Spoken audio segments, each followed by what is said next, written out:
She thought she'd escaped her nightmare, but the wilderness had other plans. Then, out of the shadows came an unexpected savior. Thank you so much for watching and for all your comments.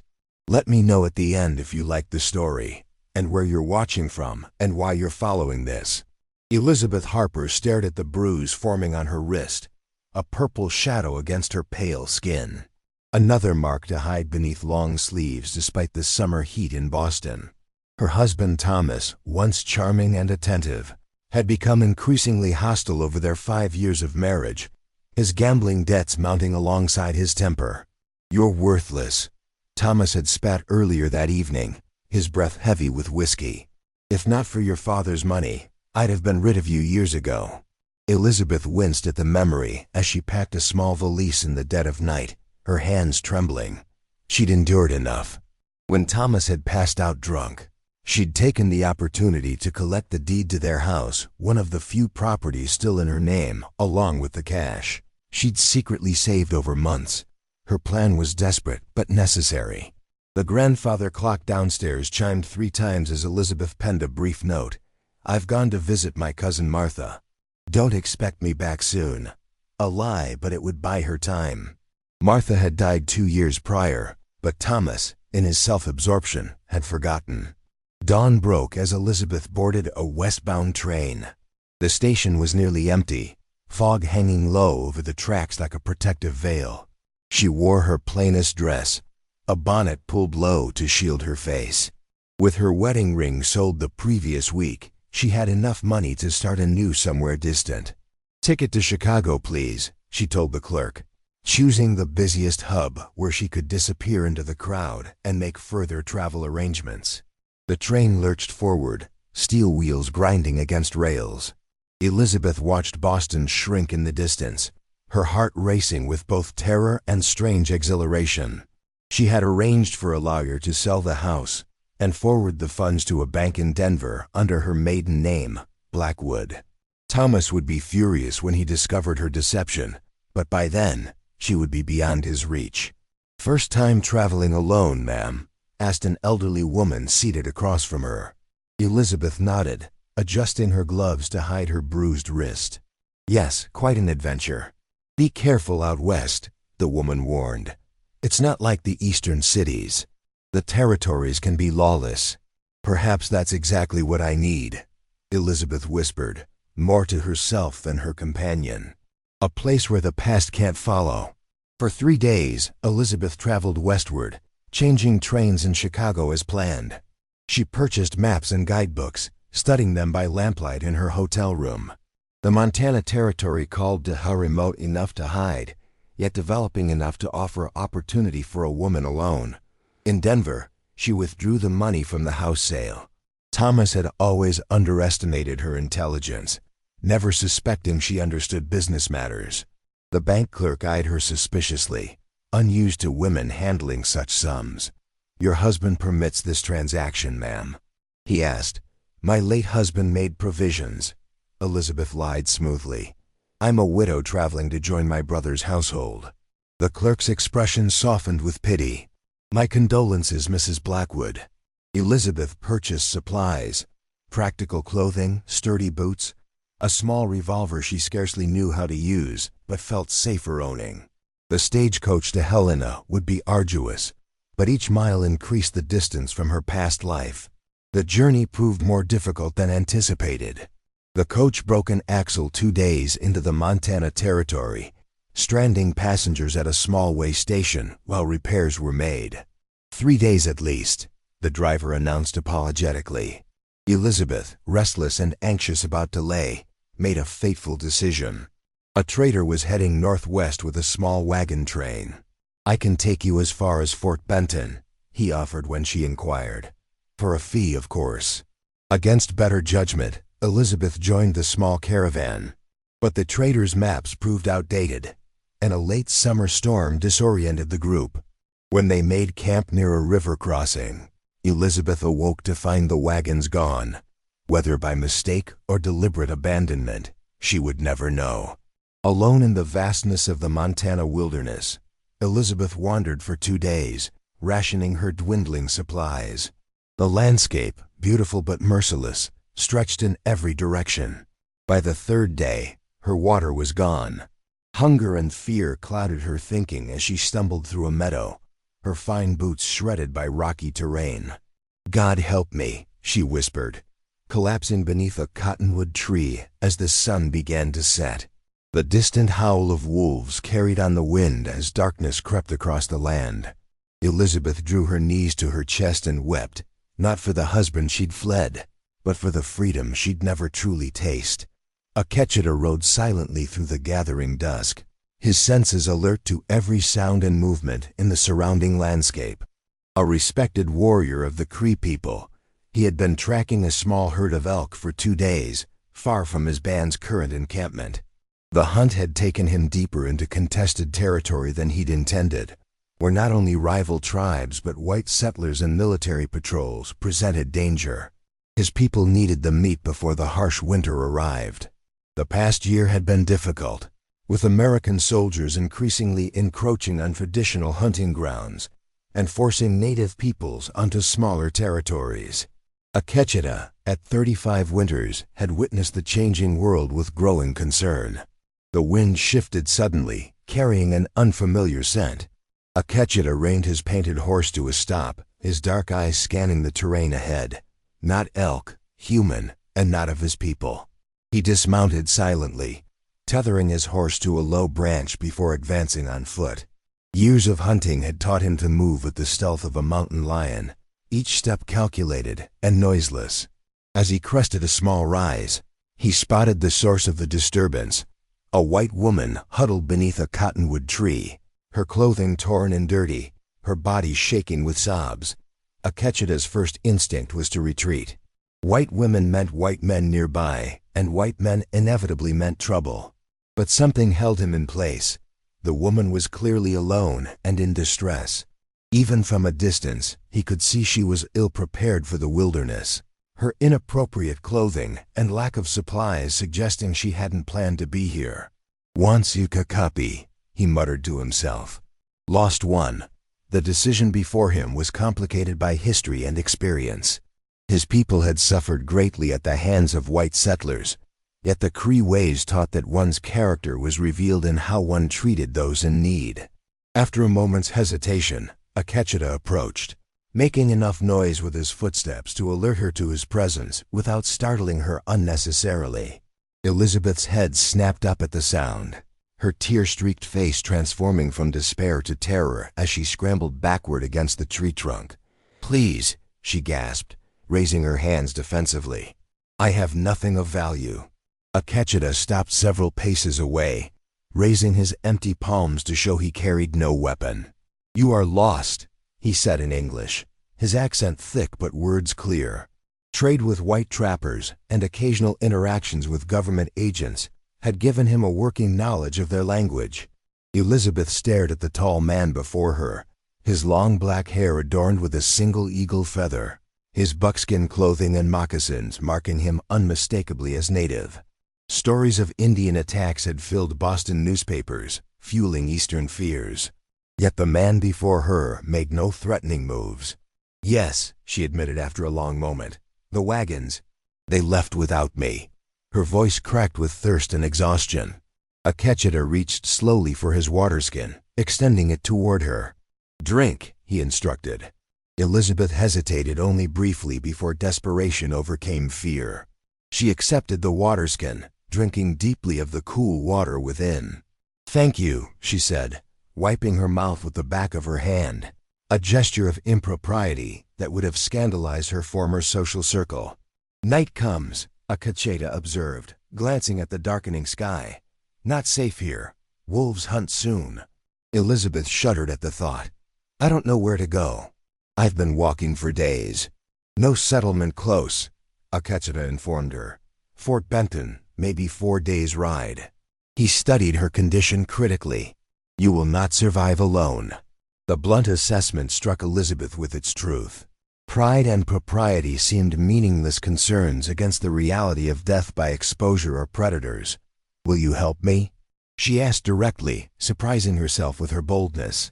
Akecheta considered the request silently.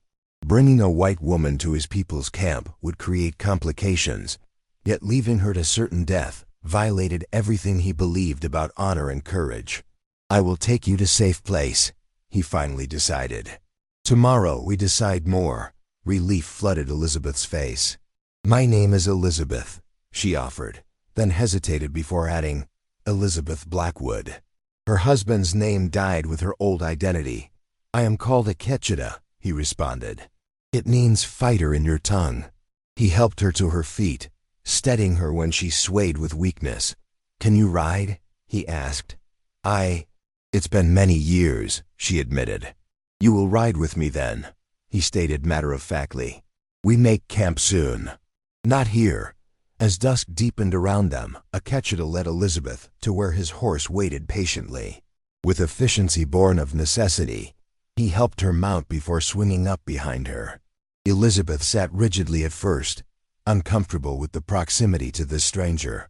But as they rode through gathering darkness, exhaustion overcame propriety, and she found herself leaning back against his solid presence. Akechida guided his horse to a small sheltered hollow he had noted earlier. A stream provided fresh water, and the rock formation offered protection from wind and unwanted eyes. With practiced movements, he established a small camp, building a fire small enough not to attract attention, but sufficient to ward off the night's chill. "Eat," he instructed, offering Elizabeth strips of dried meat from his provisions. As she chewed the tough but nourishing food, Elizabeth studied her unexpected rescuer by the firelight. His features were strong and weathered, his eyes observant and intelligent. Nothing like the savages depicted in Eastern newspapers. "Why are you helping me?" she finally asked. Akechida poked at the fire with a stick, considering his answer. "My people believe all actions have purpose. Finding you was not accident." He looked up, meeting her gaze directly. "What brings woman alone to this wilderness?" Elizabeth lowered her eyes. "I'm running away," she admitted softly, "from a husband who wished me harm." Akechida nodded, requiring no further explanation. "Sleep now," he said. "Tomorrow is long journey." As Elizabeth curled up near the fire, wrapped in a buffalo robe Akechida provided, she realized this was the first time in years she felt truly safe. The irony that safety came in the form of a Cree warrior, someone she would have feared without question mere days ago, was not lost on her as exhaustion pulled her into deep, dreamless sleep. Morning light filtered through the trees as Elizabeth woke, momentarily disoriented by her surroundings. The events of the previous day rushed back her desperate wandering. The encounter with Akechida, the night spent in this small camp. She sat up, wincing at the stiffness in her muscles. Akechida was already awake, crouched by the stream filling his waterskin. He acknowledged her with a nod. "We leave soon," he said. Many miles before nightfall, Elizabeth attempted to smooth her tangled hair, acutely aware of her disheveled appearance. Such concern seemed trivial given her circumstances, yet old habits persisted. "Where are we going?" she asked. "There's trading post 2 days' ride," Akechida explained. "White man named McKenzie runs it. Fair man. He can arrange passage to Fort Benton for you." Elizabeth considered this information. Fort Benton had been her original destination, a place where she might start anew. Yet now, facing the reality of her situation alone, with dwindling funds and no connections, doubt crept in. "What will you do after bringing me there?" she asked, surprised by her interest in this man's life. Akechida secured his belongings to his horse before answering. "Return to my people. Winter comes soon. Must prepare." The simple practicality of his response highlighted the vast difference between their worlds. Elizabeth had never needed to concern herself with basic survival. Even in her escape, she had relied on established routes and services. As they prepared to depart, Elizabeth attempted to tidy the camp, gathering the branches that had served as her bed. Akechida watched with mild curiosity. "Thank you," she said, gesturing to indicate both the camp and his assistants. "I would have died without your help." Akechida nodded his acknowledgement.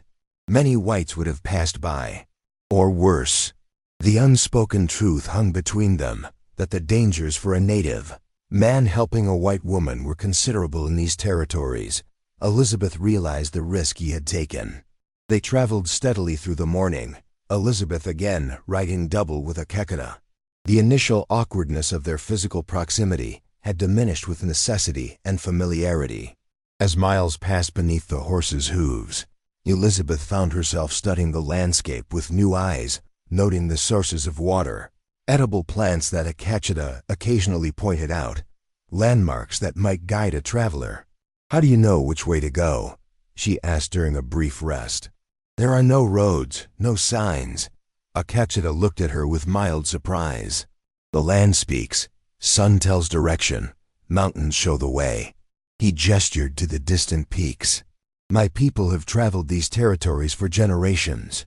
"My people rely on maps and compasses," Elizabeth replied. "I've never learned to read the land itself. Maps change. Land remains." Akecheta's response was simple but profound. "White men draw lines on paper, claim this land belongs to them. But the land belongs to no one." Elizabeth considered his words. "Yet we take it anyway." "Yes." A single word laden with history and conflict. They continued their journey, encountering no other travelers. By midday, Elizabeth noticed Akecheta growing increasingly alert, his eyes scanning their surroundings with greater frequency. "Is something wrong?" she asked. "We approach borderlands," he explained. "Territory where different peoples hunt. Must be cautious." As if summoned by his warning, the distant sound of hoofbeats reached them. Akecheta immediately guided his horse into a grove of cottonwoods, dismounting and helping Elizabeth down in one fluid motion. "Stay here," he instructed, tethering his horse securely. "Do not move." Elizabeth watched as he moved silently to the edge of the trees, blending into the shadows with remarkable skill. Her heart pounded as the hoofbeats grew louder. Through gaps in the foliage, she glimpsed a group of riders passing 5 men on horseback, their appearance marking them as neither native nor typical settlers. Rough-looking with unkempt beards and worn clothing, they carried rifles across their saddles. "Trappers," Akecheta said when he returned to her side. "Or hunters, perhaps deserters from army, not good men."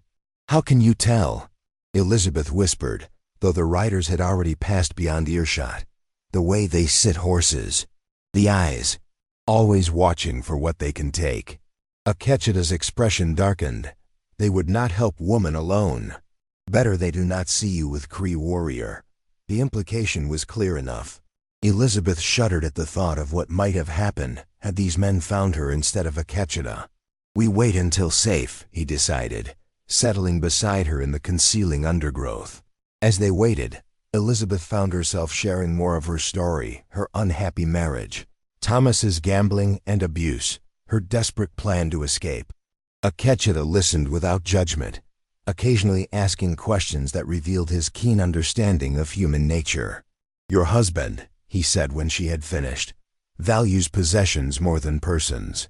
This sickness affects many white men." "Not all white men are like Thomas," Elizabeth felt compelled to say, though she realized the defense sounded hollow given what American expansion had cost native peoples. "No," Akecheta agreed. "Some are worse." But then he added, "Some better. Like McKenzie at Trading Post. Judge men by actions, not color of skin."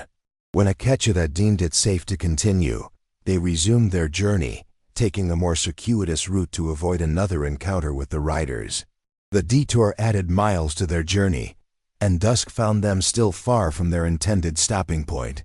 "We make camp here," Akecheta announced, selecting a defensible position against a rock face. As they settled for the night, Elizabeth found herself strangely comfortable in this new routine. Akecheta moved with efficient purpose, teaching without patronizing as he showed her how to gather certain plants to supplement their meal and build a fire that produced minimal smoke. Under the vast star-filled sky, Elizabeth felt a freedom she had never known in Boston's confines. "It's beautiful here," she observed, "despite the dangers."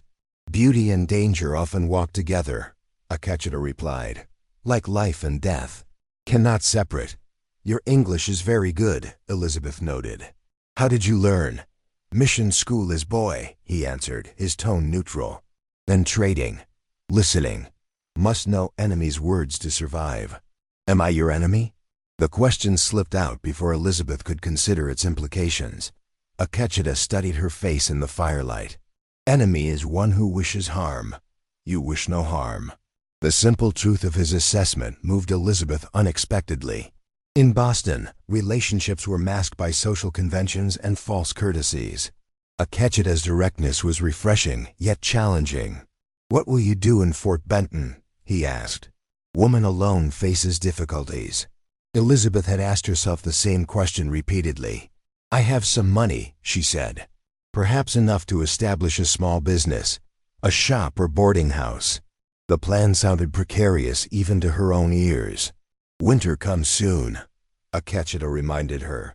Fort Benton grows quiet in snowtime, few travelers. His practical observation highlighted yet another aspect of her new reality she hadn't considered. Elizabeth's confidence wavered visibly. I have nowhere else to go, she admitted. I cannot return east. Akecheta added wood to the fire, his movements deliberate.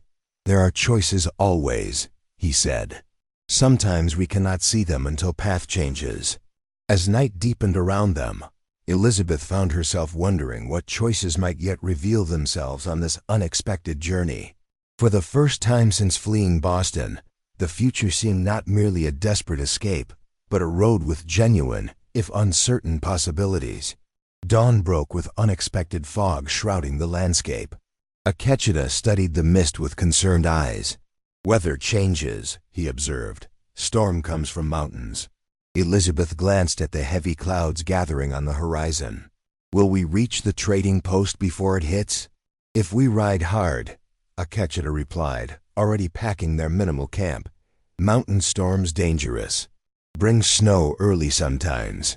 They set out at a brisker pace, the urgency of outrunning the weather adding tension to their journey. By midday, the temperature had dropped noticeably, and gusts of wind bent the prairie grasses.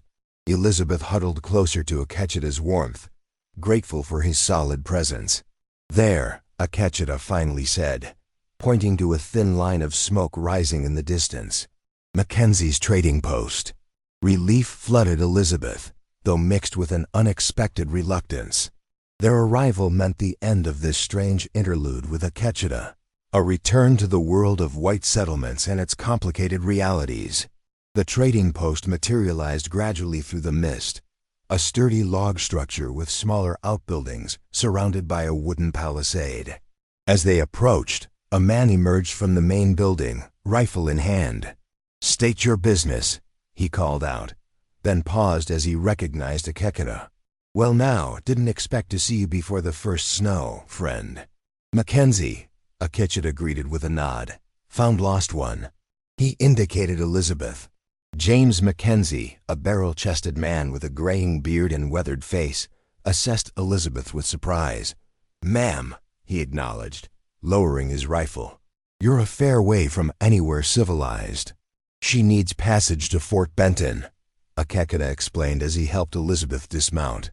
Her legs trembled after the long ride, and McKenzie noticed her exhaustion. Come inside, both of you, he invited. Storm's brewing something fierce. No one's traveling anywhere today. The interior of the trading post was surprisingly comfortable, a large room with a central fireplace, shelves stocked with goods, and several rough-hewn tables. A native woman, whom McKenzie introduced as his wife Morning Star, brought them hot tea and bowls of stew. My wife's Blackfoot, McKenzie explained, noting Elizabeth's surprise. Been married 15 years now. Best decision I ever made. Morning Star smiled at her husband's words but said little, moving efficiently around the post. Elizabeth observed the easy partnership between them with interest. As they ate, Elizabeth explained her situation to McKenzie, omitting certain details but conveying her need to reach Fort Benton and establish herself there. Fort's not what it was, McKenzie warned. River traffic's down since the railroad pushed through. Still, there's opportunity for those willing to work. I'm not afraid of work, Elizabeth assured him. Supply wagon heads that way next week, McKenzie offered. Could arrange passage for you, though. He glanced out the window at the darkening sky. Might be delayed if this storm settles in. The prospect of waiting at the trading post for days didn't concern Elizabeth as it might have earlier. The journey had taught her patience and adaptability. As evening approached, the predicted storm arrived with full force howling wind driving sleety rain against the trading post walls. McKenzie insisted both Elizabeth and Akecheta remain as his guests. No sense risking the weather, he said. Morning stars prepared the guest quarters. Later, as Elizabeth sat by the fire while McKenzie and Akecheta discussed trading matters, Morning Star approached with a cup of herbal tea. "You journey far," the woman observed in accented English. "For new beginning." Elizabeth accepted the tea gratefully. "Yes, I'm hoping to start a new life." Morning Star studied her thoughtfully. "I see strength in you. Like river stone water shapes but cannot break." The unexpected compliment touched Elizabeth. "I don't feel very strong," she admitted. "Everything I planned has gone awry." "Plans are like morning mist," Morning Star replied with quiet wisdom. "Sun rises, mist changes. Does not mean path is wrong." Elizabeth pondered these words as she sipped the fragrant tea. Across the room, she caught Akecheta watching her, his expression unreadable. Later that night, unable to sleep despite comfortable accommodations, Elizabeth wrapped herself in a blanket and returned to the main room. The fire had burned low, casting soft shadows across the empty space. Or what she had thought was empty. Akecheta sat motionless near the hearth, seemingly lost in thought. "I couldn't sleep," Elizabeth explained softly, not wanting to intrude. "Storm voices loud tonight," he acknowledged, making room for her near the fire. They sat in companionable silence for several minutes before Elizabeth spoke again. "I never properly thanked you for saving my life." "No thanks needed between friends," Akecheta replied. "Friends." The words settled between them, simple yet profound. In mere days, this man from a world entirely different from her own had become more than a rescuer. He had become someone she trusted. Perhaps the first person she had truly trusted in years. "What will you do?" she asked. "After you leave here?" "Return to my people's winter camp," he answered. "Beyond northern hills, trade furs when snow melts." Elizabeth tried to imagine his life, the seasonal rhythms, the community, the ancient knowledge of survival. So different from the rigid social structures of Boston or even the frontier towns. "McKenzie and Morning Star seem happy," she observed, "despite coming from different worlds." Akecheta nodded. "They choose their path together. Not easy path, but true one. Is such a choice always possible?" Elizabeth asked, not entirely sure what she was really asking. Akecheta turned to face her directly. "You stand at crossroads, Elizabeth Blackwood. Many paths before you. Which would you choose?" The question surprised even herself. Instead of answering immediately, Akecheta reached slowly for her hand, turning it palm up. With gentle fingers, he traced the lines there, an intimate gesture that might have scandalized her weeks ago, but now felt natural. "Life path," he said, tracing one line. "Changed here." His fingers stopped at a point where the line forked. "New direction. And what does this new direction hold?" Elizabeth whispered. "Choice is yours," Akecheta said. "Fort Benton offers one life. Other paths exist." The implication hung in the air between them. Elizabeth studied his face in the firelight, seeing not a stranger from a feared culture, but a man of honor and wisdom who had shown her more kindness than any gentleman in Boston society. "If I chose another path," she said carefully, "would your people accept a white woman among them?" Akecheta considered her question seriously. "Some would welcome, some would not. Change comes hard for all people." He paused. "But winter camp needs teacher for children. You have this knowledge. You're offering me a place?" Elizabeth clarified, hardly believing the turn their conversation had taken. "Offering choice," Akecheta corrected. "No chains, no promises beyond winter. When spring comes, decide again." The proposition was utterly unexpected, yet strangely fitting. Elizabeth had fled Boston seeking freedom and a new beginning. Fort Benton represented a compromise still within white society, with all its judgments and constraints. "I know nothing of your ways," she admitted. "You learn, I teach." Akecheta's simplicity made the impossible seem attainable. Morning Star also once strangered a different life. Now she walks in both worlds. Morning Light found Elizabeth standing beside McKenzie at the trading post door, watching as Akecheta prepared his horse for departure. "You're certain about this?" McKenzie asked for the third time. "Living with the Cree through winter is no small undertaking for a city woman." "I've never been more certain of anything," Elizabeth replied, surprising herself with the truth of her words. "Well then," McKenzie chuckled, "I'd best prepare different supplies than I'd planned. Morning Star will advise you on what you'll need." The storm had passed, leaving the world washed clean and bright. As Elizabeth approached Akecheta with her decision formally made, she felt a lightness she hadn't experienced in years. "I choose the northern path," she told him, "for the winter at least." Akecheta nodded, a rare smile transforming his serious features. "The land will teach you, as it taught me." "And after winter?" Elizabeth couldn't help asking. "After winter comes spring," he replied. "New choices. But first, we survive winter together." 3 days later, Elizabeth rode north beside Akecheta, properly outfitted thanks to Morning Star's guidance.